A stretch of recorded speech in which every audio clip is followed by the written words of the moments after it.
포케로그, 요즘 굉장히 핫한 웹게임으로 최근 한국어 번역이 되었다는 소식을 듣고 해보게 되었습니다. 제목에서부터 알 수 있듯이 포켓몬스터의 팬게임으로 기본적인 플레이 방식인 포켓몬을 따라가지만 플레이어가 이동하는 요소가 전혀 없고 연속적으로 배틀만을 반복하는 구조입니다. 이게 로그라이크 게임이다 보니 노가다를 통해 원하는 포켓몬을 잡거나 원할 때 치료할 수도 없고 죽으면 모든 데이터가 삭제되기 때문에 포켓몬치고는 난이도가 굉장히 높은 게임이라고 할 수 있습니다. 일단 게임을 시작해보면 로비 화면에서 초반 스타팅 포켓몬을 선택할 수 있습니다. 최대 10코스트가 넘지 않도록 파티를 구성하면 되고 처음에는 모든 세대의 스타팅 포켓몬만이 주어집니다. 그럼 거두절미하고 시작해보도록 하죠. 첫 스타팅은 근본 1세대 3마리로 정했습니다. 각자 서로의 약점을 보완해줄 수 있기 때문에 굉장히 좋은 조합이라고 할 수 있습니다. 제가 그래도 나름 본가 시리즈는 거의 다 클리어해본 사람으로서 팬게임 정도는 털렸습니다. 그것도 첫 번째 라이벌전에서요. 롤로 치면 중급보, 하스스톤으로 치면 전생직이 초 정도의 튜럴 보스에게 털린 격입니다. 제가 간과한 사실이 몇 가지 있는데 아예 1세대부터 9세대 포켓몬이 전부 나오는 별개의 스토리라인을 만들어서 초반에 어떤 포켓몬이 나올지 알 수 없고 언제 보스전을 할지 모르기 때문에 포켓몬들의 체력을 관리해주는 게 정말 중요합니다. 포켓몬을 회복시키려면 상점에서 돈을 내고 힐템을 사거나 10라운드마다 자동으로 회복해주는 걸 기다릴 수밖에 없는데 확실히 그냥 깨기는 무리가 있어 보이니 공략을 찾아보기로 했습니다. 총 200라운드까지 가야 엔딩을 볼 수 있는데 8라운드에서 털리면 안 되니까요. 그러기를 몇 분, 사기라는 이상했지, 누리공, 뼈하거 조합을 들고 가보겠습니다. 이제 공략도 어느 정도 받겠다, 조합도 맞췄겠다. 포켓몬 청소년 정도는 되는 저라면 충분히 클리어. 또 털렸습니다. 1시간 넘게 5번이나 리타이어를 하면서 느낀 건 크게 3가지로 먼저 초반 라이벌과 상성이 좋은 포켓몬 하나를 집중적으로 키워야 한다는 점입니다. 경험치는 한정되어 있는 자원이기 때문에 초반에 가장 위협적인 적인 라이벌을 상대하기 좋은 포켓몬에게 집중적으로 자원을 투자해 초반 구간을 넘기는 게 중요합니다. 두 번째는 스피드. 포켓몬에서 스피드는 성공관을 결정하는 중요한 요소입니다. 서로 한 대씩 치고 받는 턴제 게임의 특성상 더욱 중요할 수밖에 없죠. 제가 선택한 포켓몬들은 전체적으로 스피드가 느린 편에 속한 녀석들입니다. 그러니 초반 잡몹들을 처리하는데도 부담이 가고 네임드전을 대비하기가 어려워지죠. 무엇보다도 재미가 없었습니다. 잘 알지도 못하는 못생긴 포켓몬들을 데리고 게임을 하려니 의욕이 생기진 않았습니다. 그래요, 성능이 뭐가 중요하겠습니까? 게임은 재밌으려고 하는 거지. 결국 저는 애정몬들로 낭만 조합을 구성했습니다. 첫 번째는 불꽃숭이, 불꽃, 격투 타입의 고스피드 쌍두 어티커로 원작 시리즈에서 좋은 기술폭과 스탯으로 스토리 불도저 역할을 맡았던 친구입니다. 두 번째는 애정몬 나무주기, 풀 단일이라는 나쁜 상성과 쓰레기 같은 기술폭, 애매한 스탯, 스피드가 빠르다는 거 말고는 솔직히 별로지만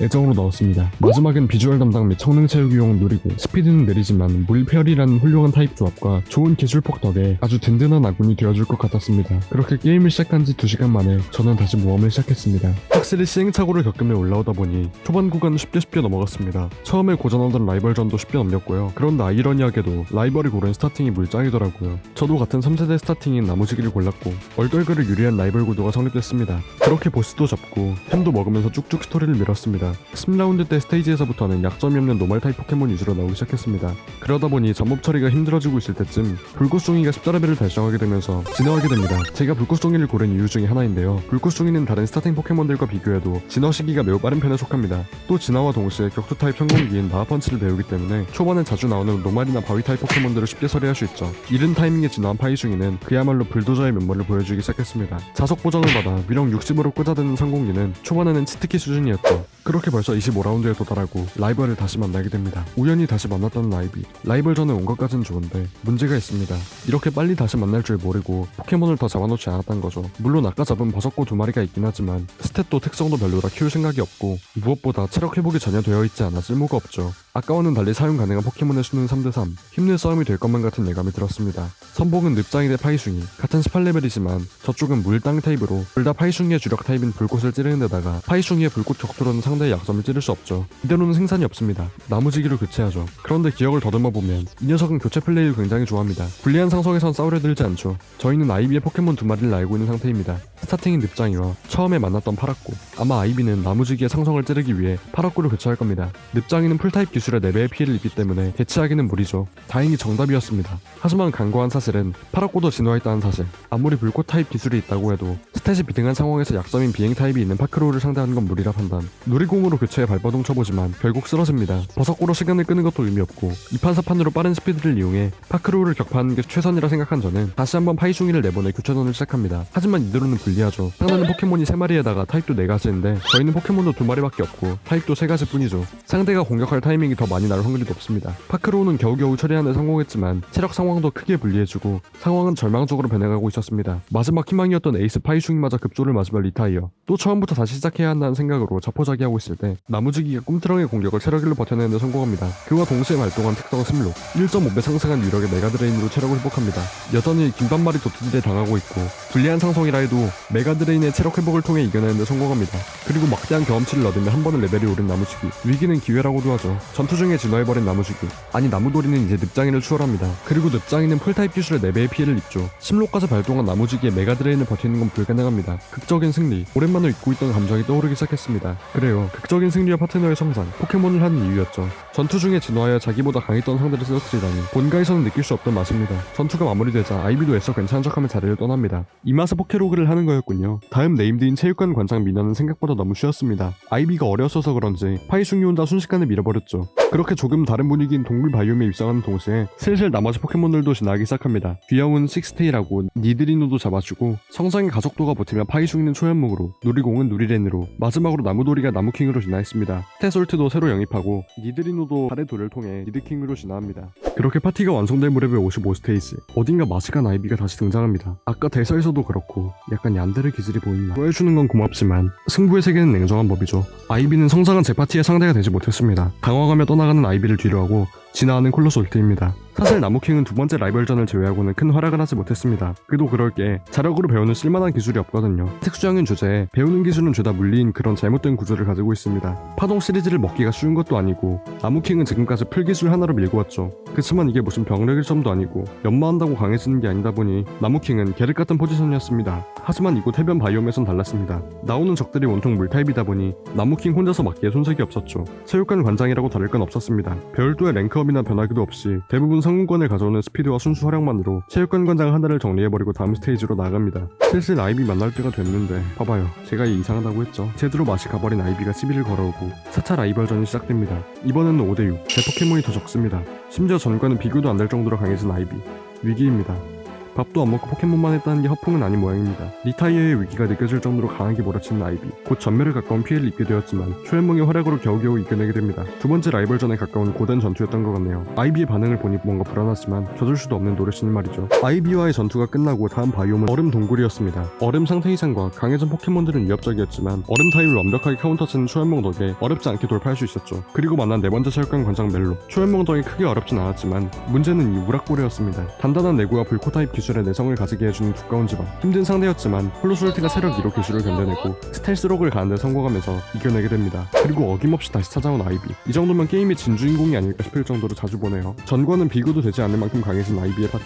무려 초전설 포켓몬인 네코자까지 기용했지만 충분히 성장한 니드킹이 상대 파티의 에이스들을 모조리 쓸어버리며 이겨냅니다. 아무 대사도 없이 떠나는 아이비네요. 그건 그렇다 치고 저는 니드킹을 대체할 새 멤버인 더시마사리를 잡으며 다섯 번째 관장도 나무킹의 활약으로 쉽게 돌파했습니다. 훌륭한 활약을 해준 니드킹을 버리게 된 이유는 니드킹이 유효 기술을 배우지 못한 것도 있지만 점차 난이도가 올라감에 따라 콜로솔트 같은 마기형 포켓몬이 더 필요하다고 느꼈기 때문입니다. 마침 나타난 독타입의 더시마사리는 그 역할로 제격이었죠. 고갑정으로 상대의 교체를 어지럽게 하고 탱커에게는 맹독 이후 방어와 HP 회복으로 버티는 더시마사리는 앞으로 좋은 모습을 보여줄 것 같았습니다. 원래 강철 타입의 포켓몬을 잡고 싶었지만 임시로 사용할 퍼푼이라도 잡아주고 드디어 마지막 관장에 도달했습니다. 이번 판의 마지막 관장은 얼음 타입의 무청. 콜로솔트와 초연몽이 있다면 쉽게 돌파할 수 있겠지만 관장전이라는 사실을 잊고 치료를 하지 않은 탓에 콜로솔트를 사용할 수 없었습니다. 설상가상으로 더시마사리는 얼어있는 데다가 방금 잡은 포푼이라의 체력 상태도 별로였죠. 초연몽의 어깨가 무거운 싸움이었습니다. 그리고 초연몽은 기대를 저버린 적이 없었죠. 모험의 시작부터 함께해오며 이제는 파티의 에이스라고도 할 수 있는 초연몽. 기술 한 번에 한 명씩 보내버리는 미친 활약을 보여줍니다. 그렇게 혼자 눈서러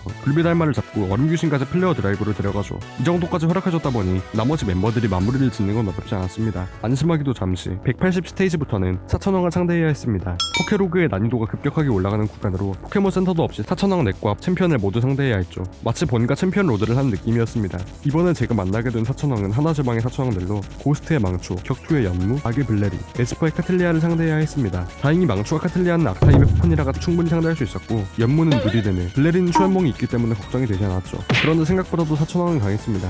단일 타입인데도 다양한 기술포카 포켓몬 구성 탓에 첫 4,000왕인 망초부터 고생했죠. 특히 아슬아슬하게 버티며 공격하는 데스니카는 정말 위협적이었습니다. 결국 초연몽의 깡 화력과 콜로솔트와 포프니라 덕에 클리어하는 성공했지만 다음 사천왕들이 걱정이었습니다. 하지만 그런 걱정이 무색하게 당초보다 어려운 사천왕은 등장하지 않았습니다. 물론 레벨도 높고 강력한 적들이었지만 깡 스탯으로 들이받는 전략은 이제 저에게 통하지 않았죠. 손쉽게 나머지 셋을 정리하고 드디어 챔피언에게 도달합니다. 제가 상대했던 사천왕들은 모두 하나지망 출신. 그렇다면 노간주나 아이리스가 챔피언으로 나올 확률이 높았습니다. 저는 노간주가 등장할 확률이 높다고 생각했습니다. 블랙, 화이트 시리즈는 총 2부작인데 1부작의 챔피언이 노간주였기 때문이죠. 노간주의 포켓몬은 대체로 벌레 타입이 많았기 때문에 초연문과 콜로솔트 위주로 돌파할 생각이었습니다. 노간주는 챔피언들 중에서도 약한 편에 속하기도 했고 이전까지 사천왕들의 모습이 형편없어서 더 신마사리도 치료하지 않은 채 별다른 걱정 없이 챔피언전을 시작했습니다. 예상대로 상대는 노간주. 안심하고 선봉 포프니라를 꺼내려는 찰나 에이스번이 나옵니다. 생각해보니 이 게임 오리지널 스토리라인을 따르고 있었죠. 엔트리가 바뀌는 게 이상한 일은 아니었는데 방심해버렸습니다. 저는 사실 이 노간주에게 여러 번 패배했습니다. 다른 녀석들은 어찌저찌 쓰러뜨린다 해도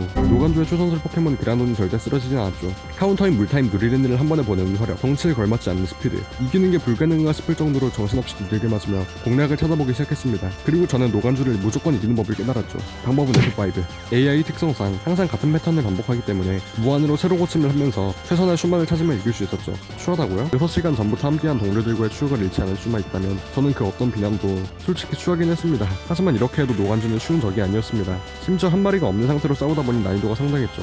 닥터 스트레인지도 10피쯤 해보다 빡종하지 않을까 싶은 정도였죠. 이길 수 있는 단 하나의 수를 찾는 데는 1시간이 넘게 걸렸습니다. 손가락을 F5에 올리고 스위치, 손가락을 F5에 올리고 스위치, 손가락을 F5에 올리고 스위치. 모든 공격을 전부 예측하고 최선의 수만을 두면서 상대한 지 1시간. 결국 그란도는 누리르네의 물거품 마리아를 맞고 무릎을 꿇었습니다. 그란돈도 없으니 나머지를 정리하는 건 쉬웠죠. 그렇게 이 게임 최대 고비하던 챔피언전을 무사히 마무리하고 다시는 F5를 사용하지 않기로 했습니다. 방금 전투를 통해 로그라이크의 매력은 알 수 없는 상황을 헤쳐나가며 언제라도 처음으로 돌아갈 수 있다는 긴장감이 있었다는 걸 깨달았기 때문이죠.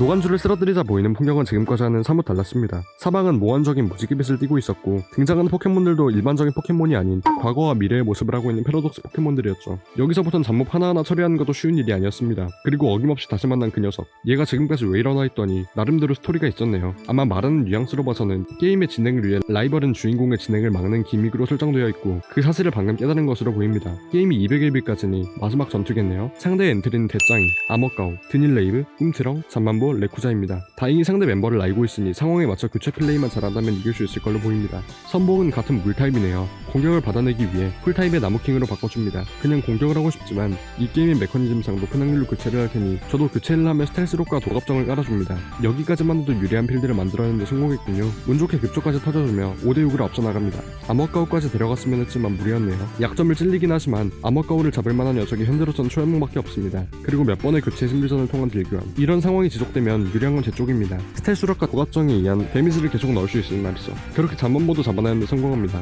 교체 심리전을 한 번만 실수해도 리타이어해버릴 수 있는 위태로운 상황. 게임을 시작하고 가장 집중한 순간이 아닐까 싶습니다. 어느 정도 승기를 잡았다 싶을 때 나온 건 레쿠자. 그냥 레쿠자도 아니고 메가 레쿠자였습니다. 잘 성장한 전설 포켓몬의 강력함은 챔피언전을 통해 톡톡히 알았습니다. 그런데 메가 진화까지 한 레쿠자라니 이길 수 있을까요? 초연몽으로 두들겨보지만 한참 모자란 데미지. 어쩔 수 없이 누리레는 내어줍니다. 다음 타자인 콜로솔트의 소금절이. 상대 레쿠자의 필살기인 영린난방에 옹골참이 터져버리고 맙니다. 탱커인 콜로솔트가 이 정도라면 다른 포켓몬이 맞으면 즉사겠군요.